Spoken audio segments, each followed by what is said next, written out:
Queridos amigos, estamos aqui para mais um estudo do nosso querido Núcleo de Estudos Espírita Chico Xavier e vamos compartilhar aqui um tema que eu considero sempre atual. O tema de hoje, o tema que a gente vai estar descrevendo hoje é cultura de paz. Então, já podemos entender que não é nada fácil falar sobre paz. Talvez também não seja nada fácil falar sobre cultura de paz, né? Mas antes disso, a gente vai fazer uma breve leitura do nosso livro Fonte Vida, que previamente eu já selecionei o capítulo, é a lição de número 134, que diz: busquemos o equilíbrio. Aquele que diz permanecer nele deve também andar como ele andou. Está em João 2:6. Embora devas caminhar sem medo, não te casses a imprudência a pretexto de cultivar desassombro. Se nos devoltamos ao Evangelho, procuremos agir segundo os padrões do Divino Mestre, que nunca apresentam lugar à temeridade. Jesus salienta o imperativo da edificação do reino de Deus, mas não sacrifica os interesses dos outros em obras precipitadas. Aconselha a sinceridade do sim, sim, não, não. Entretanto, não se confia à rudeza contundente. Destaca as ruínas morais do farisaísmo dogmático, todavia, rende culto à lei de Moisés. Reergue Lázaro do sepulcro, contudo, não alimenta a pretensão de furtá-lo, em definitivo, à morte do corpo. Consciente do poder de que se acha investido, não menospreza a autoridade política que deve regir as necessidades do povo e ensina que se deve dar a César o que é de César e a Deus o que é de Deus. Preso e sentenciado ao suplício, não se perde em bravatas labiais, não obstante reconhecer o devotamento com que é seguido pelas entidades angélicas.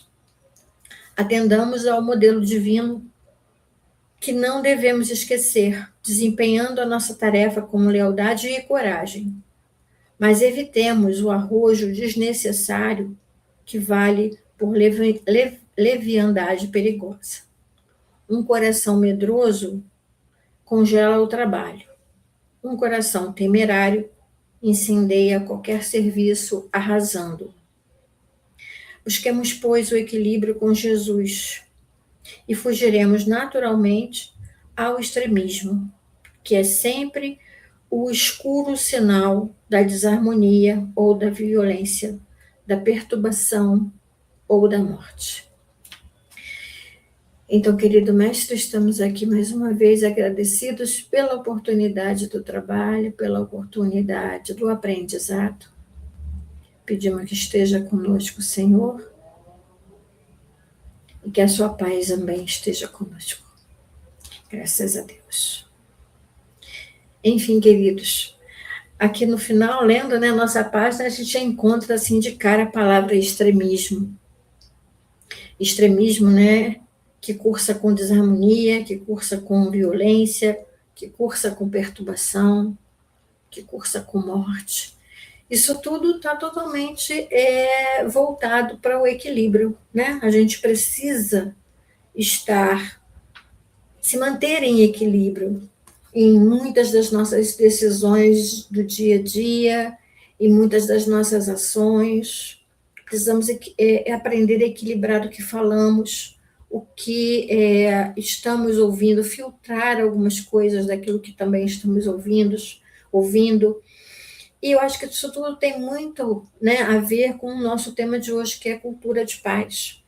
Lá, Emmanuel diz assim para a gente, olha, opor ódio ao ódio é operar a destruição. Se a gente enfrenta algo que é espinhento com espinhos, em nenhum momento a gente vai poder dizer que vamos encontrar paz, que vamos encontrar cura, cicatrização nesse embate, A gente não precisa né, cultuar o ódio com o ódio. Muito pelo contrário, nós precisamos abrir a nossa mente para a paz. Mas a paz a gente cultiva, né? A paz é uma questão de cultura. Quando eu falo sobre isso, eu me lembro muito do que acontece nos campos de futebol. Normalmente, antes de uma grande partida de futebol, ou mesmo até dentro de várzeas, né? Ou escolas, existe sempre os atletas levando uma faixa. Atualmente, a faixa é contra o racismo no futebol. O fato deles estarem ali informando, levando essa faixa, já é uma cultura enraizada naquele esporte para demonstrar algumas insatisfações, ou mesmo para se evitar, né, alguns deslizes com relação no caso, ao racismo. Né? Então, isso é uma cultura. Então, a cultura de um povo é aquilo que reveste os seus hábitos, né? As suas tradições, o seu perfil, é aquilo que você pensa que aquele povo vai sempre estar mostrando aquela bandeira, né? Então, a cultura de paz, a cultura de um povo, ela pode ser de paz ou ela pode ser de guerra. Isso vai depender de como as pessoas se tratam, de quais são os adjetivos que aquela pessoa se reveste, né? Tem um provérbio que diz assim: é melhor comer um pedaço de pão seco, tendo paz de espírito, do que ter um banquete numa casa cheia de brigas. Então, vamos falar um pouco sobre isso. E a gente sempre pensa nisso, né? A gente dá um boi para não entrar numa briga, aí o ditado diz assim, e uma boiada para não sair, é mais ou menos isso, a gente tem que pensar o contrário, né? A nossa ideia tem que estar sempre voltada para amenizar os conflitos e não incendiar aquilo que já está, né, em labaredas. Então, vamos conceituar a paz. Paz é um sentimento que temos quando mantemos uma relação harmoniosa com pessoas, causando um estado de tranquilidade e de não violência. É também um estado de quietude de lugar, sem barulho, movimento ou agitação. Na realidade, quando a gente conceitua a paz assim, nesse estilo, a gente pensa muito em silêncio, né? Quando ele fala que é sem barulho, sem movimento, sem agitação, é um local de paz. Não necessariamente, né? A paz é mais um estado de consciência para que a gente possa ter mais tranquilidade ao agir, e não necessariamente um lugar de silêncio. Você pode encontrar a paz momentânea num lugar de silêncio, se restabelecer daquela ambiência, mas se você tiver com algum problema, em algum conflito, essa paz pode vir a ser quebrada de uma forma bem rápida, né? Então, a paz, ela está muito mais dentro de nós, ou seja, a gente precisa formular essa ambiência de paz em nós, para que essa paz possa ser, então, vivenciada dentro do ambiente que nós estamos, né? Eu estava vendo um vídeo rápido, né, de Arthur Valadares, ele fala sobre o preço da paz. O preço da paz é um preço alto, que a gente precisa estar sempre ali pensando, se eu fujo da paz, o embate que eu vou ter a seguir, eu vou sentir que eu perdi muito com esse embate. Então, esse valor que eu perco por não estar em paz, muitas vezes é um valor muito alto, né? Isso pode gerar um conflito, um estresse, uma perturbação, não só para você, mas como para todo o ambiente em que você se encontre, né? Mas vamos seguir. E falar de paz, a gente lembra, então, daqueles símbolos da paz, né? O tal dedinho, paz e amor, né? Que significa aqui união, vitória e amor, né? Ok? A gente pensa também naquele símbolo lá do movimento hippie, que é uma bola onde no meio existe uma divisão, e dessa divisão a gente vê a letra D e a letra N, né? 3 perninhas assim, uma bola, e essa bola, esse símbolo, na realidade, ele critica, ou seja, ele apresenta ali um não ao armamento, ou seja, um desarmamento nuclear, que naquela época a gente tinha aí a bomba, e a gente tem também a própria pombinha, né? A pomba da paz, que é a pomba da paz, muitas vezes em desenho, ela vem com no bico trazendo um ramo de oliveiras, né? Eu não conhecia a história, na realidade, essa pomba ela tem uma história muito interessante, né? Diz-se que ela representa a paz de Deus entre os homens, e existe uma narrativa bíblica que diz o seguinte: essa pomba ela foi soltada, né? Largada, a fim de que, em algum momento, ela buscasse algo em terra. Então, se você, a bomba voltou com o ramo de oliveiras, havia então ali um lugar próximo, né, onde as navegações podiam ancorar. No caso, eu acredito até que tenha a ver, deixa eu ver se é isso mesmo. Eu acho até que tem a ver com Moisés, mas com a barca, né? Mas eu não tenho muita certeza, então não posso te dizer isso. Mas a pomba da paz, ela significa mais ou menos isso para a gente, né? E essa paz é um bolo inteiro, né? Se a gente pensar em paz, ou a gente divide a paz em pedaços ou em situações. Né? A paz, na realidade, existe em várias situações. Existe a paz social, a paz universal, a paz entre os homens, a paz interior. Né? Existem vários conceitos que a gente pode estar abordando sobre paz. Agora, a paz depende de atitudes. Né? Como eu falei antes, a gente precisa estar mostrando, a gente precisa estar se movimentando para que essa paz possa surgir, né?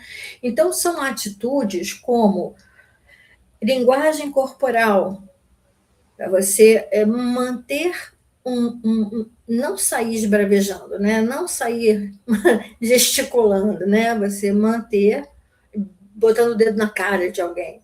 Você manter sempre um ritmo suave nas suas manifestações, né? Falar alguma coisa no lugar certo e na hora certa. A gente, às vezes, pode criar uma briga muito feia se a gente falar alguma coisa errada no lugar, né? Que não seja o lugar mais adequado. Ou você falar alguma coisa para uma pessoa no momento em que ela não está querendo ouvir aquilo, não está numa faixa, né, numa vibração tranquila para poder aceitar algumas coisas que você fale, no intuito até de estar ajudando, né? Paz é ter paciência com o outro.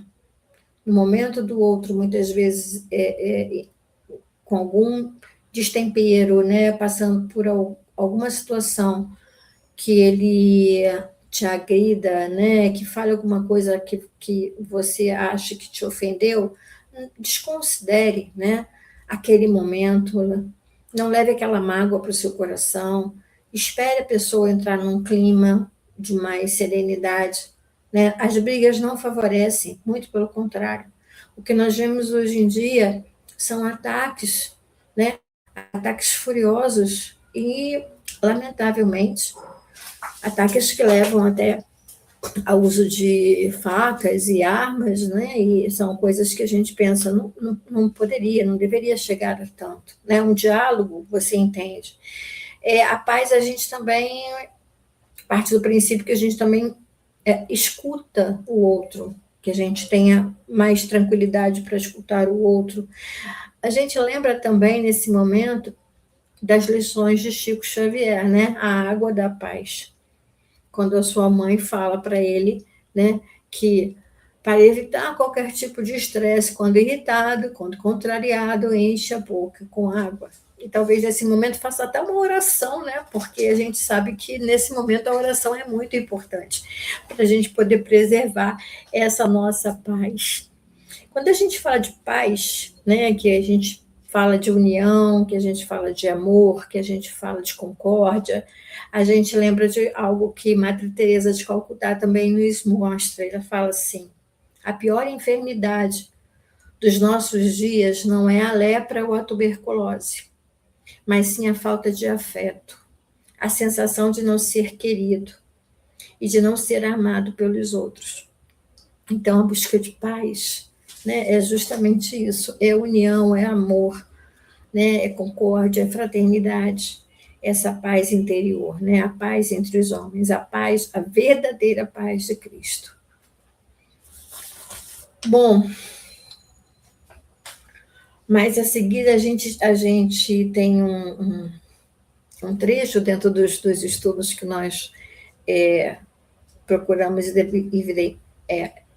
avaliar, né, para vocês, que na realidade é um trecho da Assembleia Geral das Nações Unidas, né, ele diz o seguinte: a cultura de paz é importante desvinculá-lo das macroagendas de países e organizações, para centrá-los nas relações de todo dia, entendendo como parte fundamental para fortalecer um cotidiano saudável.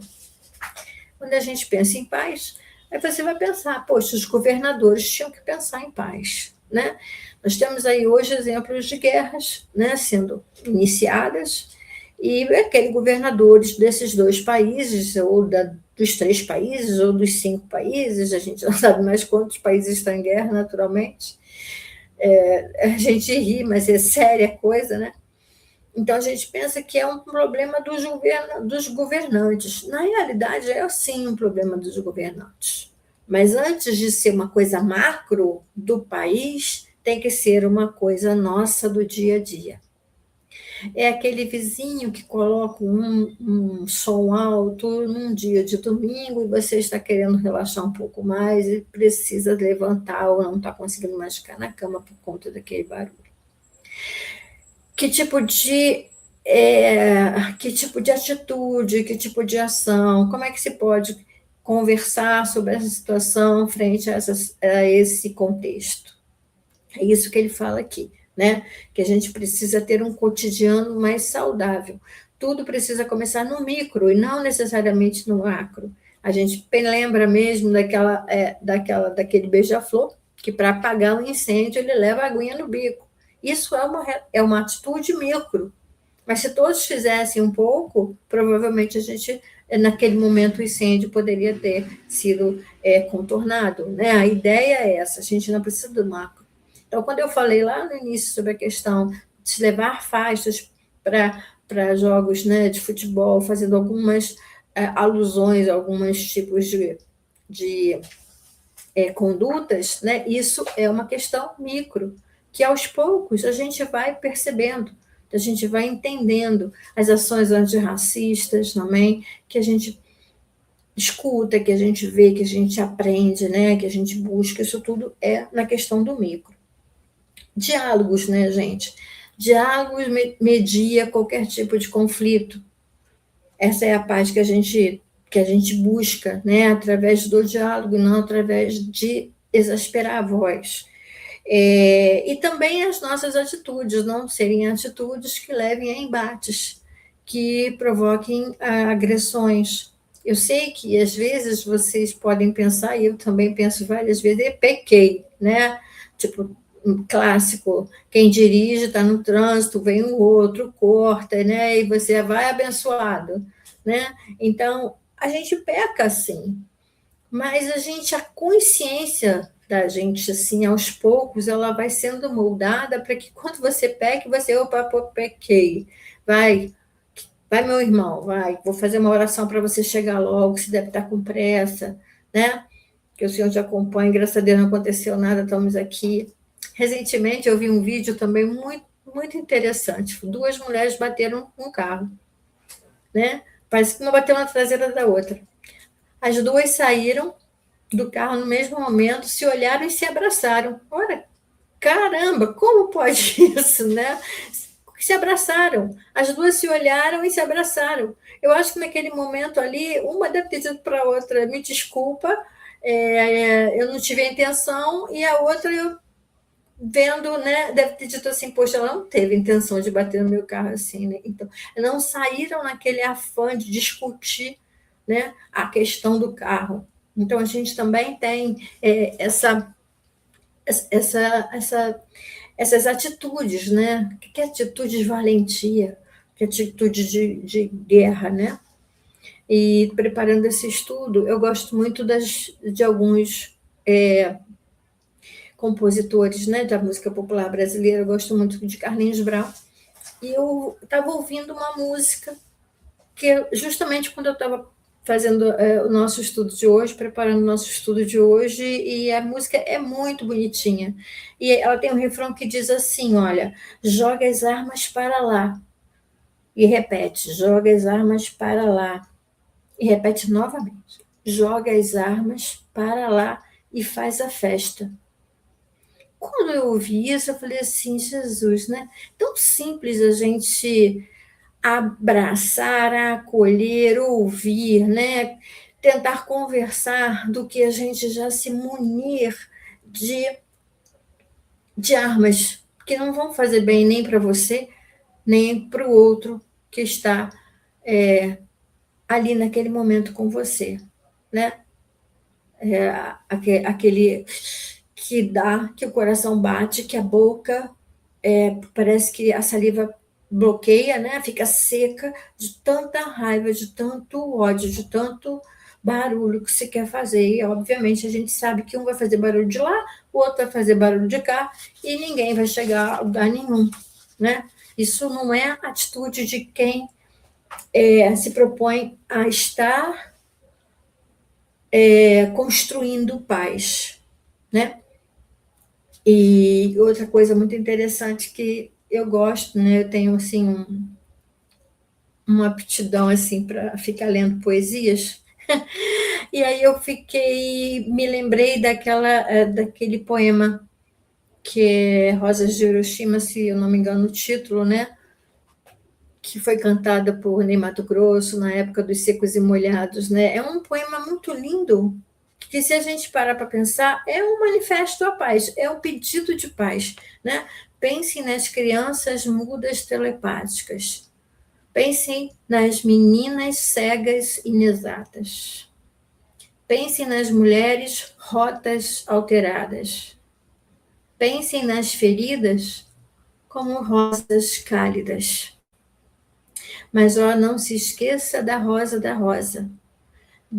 de Hiroshima, da rosa hereditária, a rosa radioativa, estúpida e inválida, a rosa com cirrose, a antirrosa atômica, sem cor, sem perfume, sem rosa, sem nada.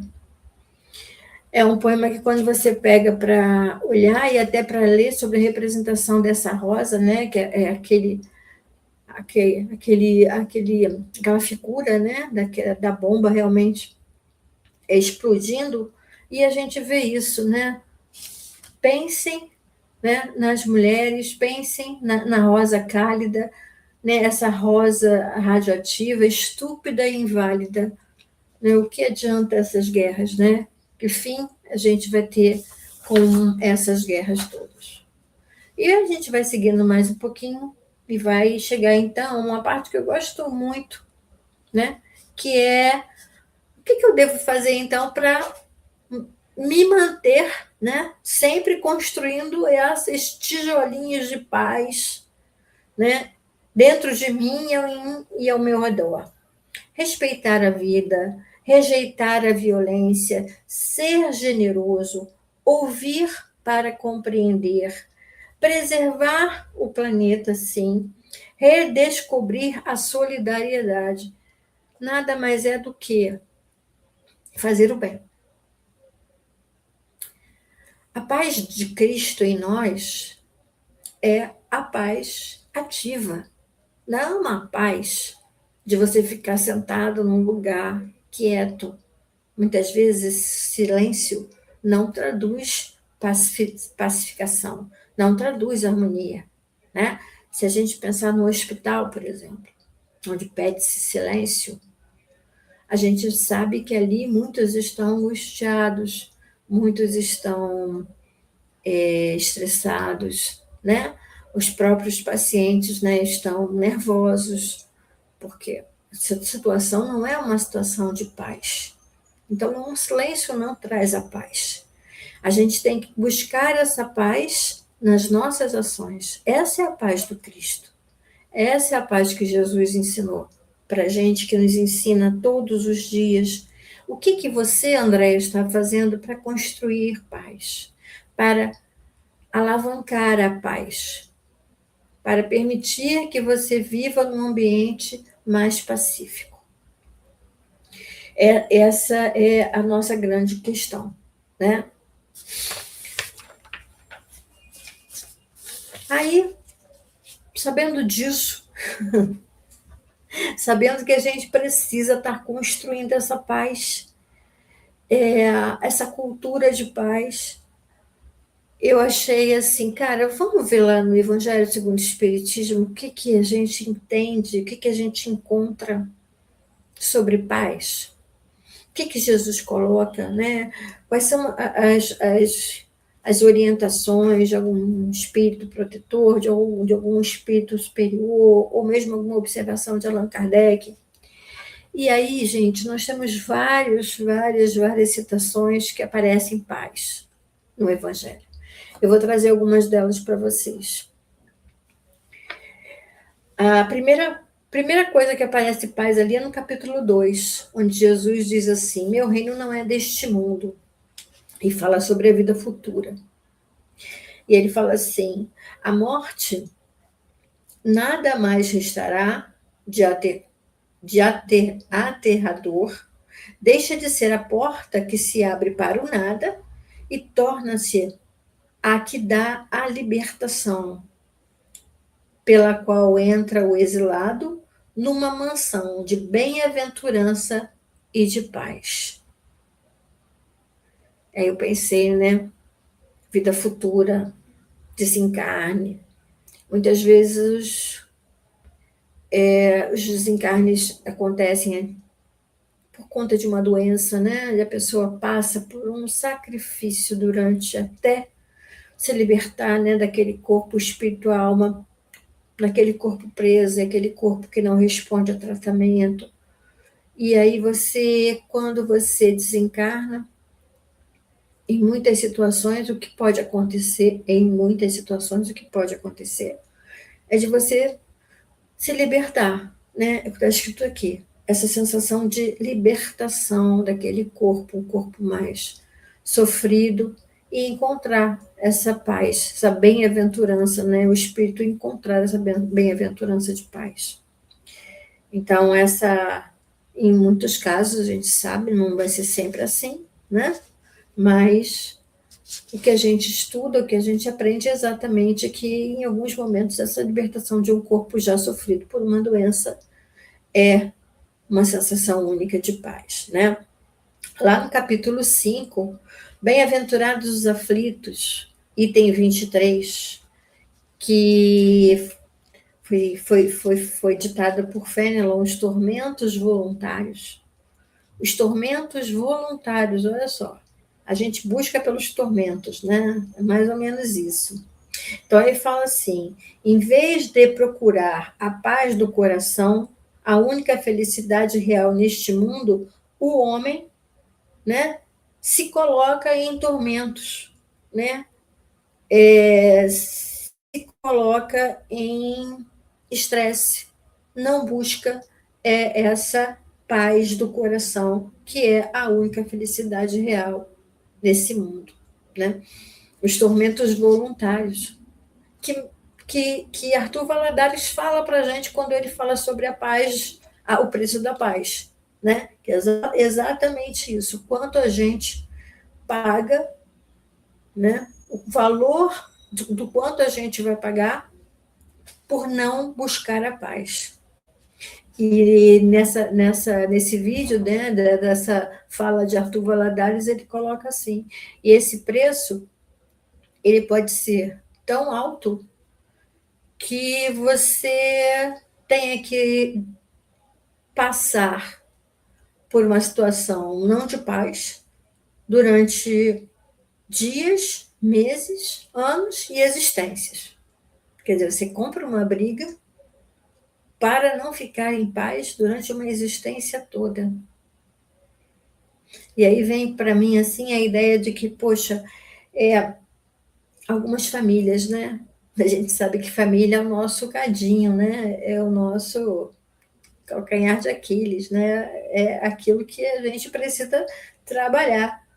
Mas a gente vê quantas famílias, né, sofrem, quantos irmãos que não se unem por causa de herança, por causa de dinheiro, por causa, né, de bens materiais.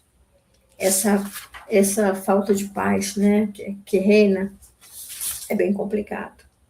Nesse mesmo capítulo, né, o capítulo 5, Bem-aventurados os aflitos, no item 27, a gente tem, assim, dever-se-á por termo as provas do próximo, que é o título do item 27, dever-se-á-se por termo as provas do próximo. Aí a gente tem um trecho que diz assim, ó: vejamos, mesmo se Deus não me pôs nas mãos os meios de fazer que cesse esse sofrimento, se não deu a mim também como prova, como expiação, talvez deter o mal e substituí-lo pela paz. É aquele momento em que a gente não pode, né, não tem o poder de minimizar ou reduzir a prova do outro irmão, mas a gente pode dar a esse irmão, né, momentos de paz. E ele diz assim: todos estáis na terra para expiar, mas todos, sem exceção, deveis esforçar-vos por abrandar a expiação dos vossos semelhantes, de acordo com a lei de amor e caridade. Isso é dito por Bernardino, espírito protetor. É substituir, né, aquele momento quando a gente não sabe o que dizer e a pessoa realmente um espírito sofredor, né, uma situação de expiação forte, que a gente tem que abrandar, né, esse momento, substituindo esse momento por paz, por ações, né, que possam ser mais prazerosas. Eu acho que a ideia é basicamente essa. A gente tem também, lá no capítulo 13, não saiba a vossa mão esquerda o que dê a vossa mão direita, né? Que fala sobre a beneficência, que fala sobre a caridade, sobre essa virtude divina, né? É na caridade que deveis procurar a paz do coração, o contentamento da alma, o remédio para as aflições da vida. É no fazer o bem, é no se movimentar, é a paz ativa. Quantas e quantas vezes a gente está com um grande problema e se a gente sair do nosso miolo, a gente trabalhar em outros serviços que não esteja ali com a sua mente focada no seu problema, a gente vê que a gente sai de algumas situações mais pacificadas, né? A gente já começa a lidar melhor com o nosso problema. Então, é muito importante a gente entender que a busca pela paz, ela se faz dessa forma, né? Através do bem que a gente pratica, do serviço que a gente faz, né? Da ação que a gente promove para o próximo, né? E eu gostaria de ler para vocês aqui um trecho de Emmanuel, né, psicografado por Chico, e o livro, né, do livro Plantão de Paz, que ele fala assim, ó: perante qualquer ofensa, não perca o sorriso fraternal e articula alguma frase capaz de desenvolver o capaz de devolver o ofensor à tranquilidade. Então, vou ler de novo. Perante qualquer ofensa, não percas o sorriso fraternal e articule uma frase capaz de devolver o ofensor à tranquilidade.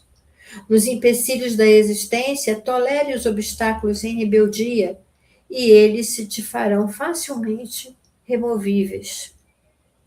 No serviço profissional, suporta com paciência o colega difícil e, aos poucos, em te observando a calma e a prudência, ele mesmo transformará para melhor as próprias disposições. Olha como isso acaba fazendo com que o outro perceba, né, e ele modifique o seu comportamento. Em família, tolera os parentes menos simpáticos e, com os teus exemplos de abnegação, conquistarás de todos eles a bênção da simpatia. No trânsito público, não passes recibo aos palavrões que alguém te dirija e evitará discussões de consequências imprevisíveis, né? É interessante isso, são ações nossas. E mais, ainda estudando, né, eu fui lá para Divaldo, porque gosto de Joana, né, Joana de Anjos, e Joana fala assim, ó, se parecer-te impossível suportar em paz os problemas que te angustiam, é quando a coisa pega, e aí você vai falar assim, Andréia, não dá, cara, não estou conseguindo me manter nesse viés de paz, né? Então, o Joana diz, se parecer-te impossível suportar em paz os problemas que te angustiam, recorre à oração. Deixa-te acalmar pela blandícia do intercâmbio entre ti que rogas e a divindade que te responde, acerenando-te e poupando-te a precipitação. Momento esse tão importante, né? Que a gente às vezes não entende o quanto a paz realmente está, a oração realmente nos envolve, né? Nos traz essa paz tão almejada, né? Deixa eu ver que tem outra passagem. Na realidade, eu vou falar novamente de Arthur Valadares, vou tentar terminar a nossa apresentação com ele. E ele diz assim, né? Ele fala sobre a parábola do semeador. Ele diz que, na realidade, a paz é uma coisa que a gente semeia, né? Se a gente quer colher, se a gente quer se valer da paz, a gente tem que semear a paz, a gente tem que cultivar a paz, para que essa paz seja realmente visível, né, a todos nós. E ele coloca assim, ó, antes de falar sobre a parábola, né, efetivamente, a parábola do semeador, que a gente tem que persistir com isso, ele fala assim, né, ele lembra daquela parábola do o reino dos céus é como um grão de mostarda, né? Então ele fala, na realidade, o reino dos céus é como um grão de mostarda que um homem plantou em seu campo. Embora seja menor entre todas as sementes, quando cresce torna-se uma das maiores plantas. Atinge a altura de uma árvore, de modo que as aves do céu vêm fazer nela os seus ninhos, né? Isso, na realidade, está lá em Mateus. É uma parábola, né, do grão de mostarda. A semente da paz, a gente tem que pensar, né, nisso. São coisas miúdas, são coisas poucas, que pensamos, às vezes, que não tem grande valia, né? Porque se numa encarnação a gente não conseguiu evitar estresses, né? Encontrar um momento de paz numa determinada situação, isso não quer dizer que essa paz não tenha sido semeada. Porque provavelmente numa próxima reencarnação, e se um grupo, né, esse mesmo grupo que veio, né, com esses embates, tiverem já tentado semear alguma coisa de paz, algumas sementinhas, né, semear a paz, provavelmente a gente vai ter isso visto de uma outra forma, né? Então, meus queridos, eu queria, para terminar, só deixar aqui duas colocações importantes. Uma que Jesus disse, né, está em Mateus: ao entrardes na casa, saudai-a, e se ela for digna, desça sobre ela a vossa paz. Mas se o não for, torne para vós a vossa paz. Então,